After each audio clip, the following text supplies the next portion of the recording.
satu-satunya Allah yang pernah ada dari sekian banyak Allah yang disembah orang dari berbagai macam agama, suku, bangsa. Satu-satunya Allah yang datang menjadi manusia itu hanya Yesus. Gitu ya, jelas aku ya. Allah yang lain tidak pernah berubah menjadi manusia, hanya Yesus yang rela mengorbankan dirinya, rela meninggalkan keberadaannya sebagai Allah dan merendahkan dirinya dan mengambil rupa seorang hamba dan menjadi manusia. Bahkan dikatakan dalam firman Tuhan, dia taat sampai akhir. Karena itu Yesus digelari dengan anak manusia.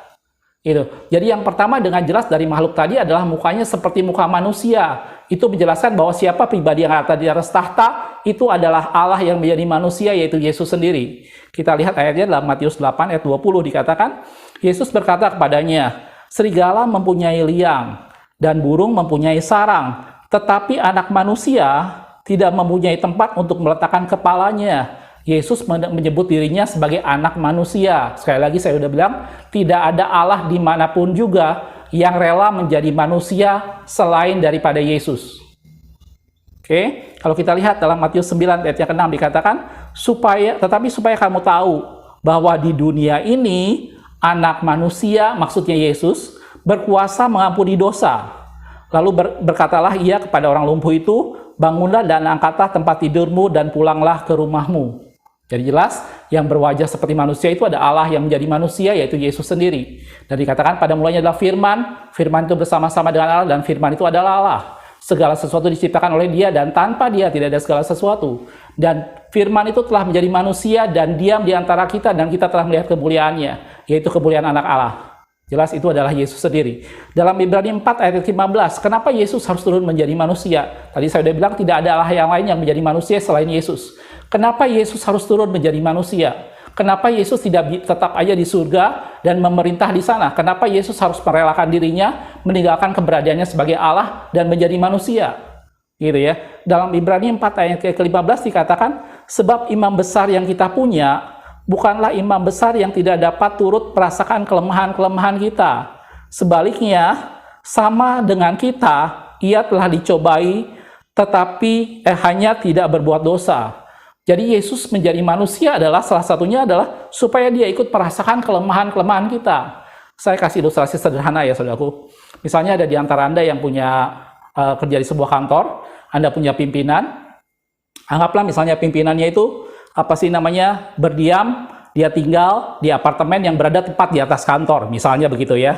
Jadi Anda bekerja di sebuah kantor, Anda punya pimpinan yang tinggal di apartemen persis di atas kantor tempat Anda bekerja. Kemudian pimpinan itu kan berkata kepada Anda, hujan atau banjir atau panas atau macet, kalian tidak boleh terlambat.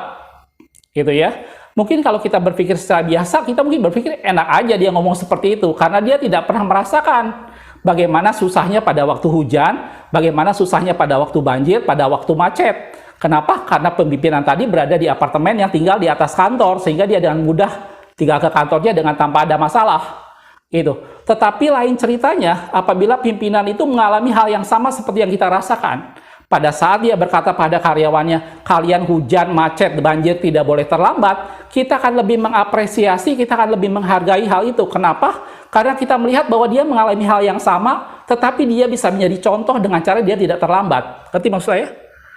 Gitu. Nah, begitu juga dengan Yesus lakukan. Yesus tidak bisa hanya sekedar berkata pada manusia, aku tahu kelemahanmu. Kalau Yesus tidak pernah menjadi manusia, mungkin kita berpikir, Allah mana tahu sih kelemahan manusia, Allah tidak pernah menjadi manusia kok. Tetapi karena Yesus pernah menjadi manusia, maka Yesus tahu persis kelemahan kita. Waktu Yesus berkata, jangan kamu takut. Kalau dia tidak menjadi manusia, mungkin kita hanya bisa berpikir, Allah enak ngomong, jangan takut, karena Allah tidak tahu apa itu namanya ketakutan.